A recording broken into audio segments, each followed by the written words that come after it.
In October 2021, heavy rains led to flash flooding and big problems for some. In Pelham, 20 neighborhoods had to be cleaned up and more than 250 homes were assessed for damage. ABC 3340's Valerie Bell joins us now in Pelham. And Valerie, it looks much different now than it was a year ago, but the work, it's not over.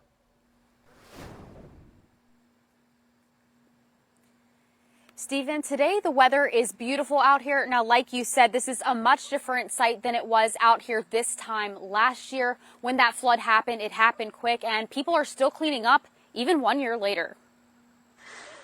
Oh my God.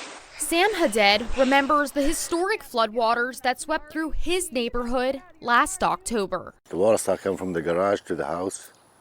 We just got busy cleaning the water. When we went outside, we can't even walk to this. The water is too high. Although he had damage in his home, he fared better than others. The house over there, they still never come back yet. But they work in the house, they're fixing it. The city of Pelham applied for a $14 million grant from FEMA. The money would allow the city to buy out 83 properties in flood-prone areas. No update yet on when and if they'll get the money.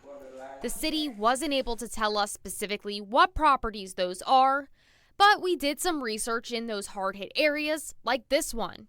And what we found, those property values dropped. A good rule of thumb is around 8 to 9% of the value. So if you have a home that's average in this area around $400,000 at 9%, that could impact you about $35,000 to $40,000. Realtor Jerry Sager recommends talking to your insurance company. If you've had a home that has flooded previously, that certainly diminishes your property value. Even if you had flood insurance, that will scare off a lot of buyers.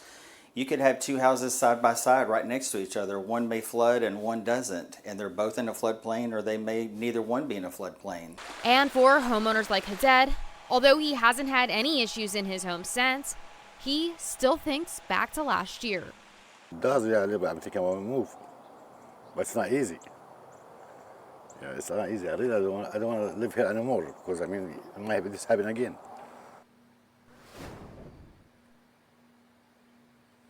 Now, also one thing Jerry Sager tells me he reminds home buyers is about the different flood zones and having extra protection. Now, for example, just because you're in a 100-year flood zone doesn't mean there's only a chance your home will flood once every 100 years. Live in Shelby County, Valerie Bell, ABC 3340 News.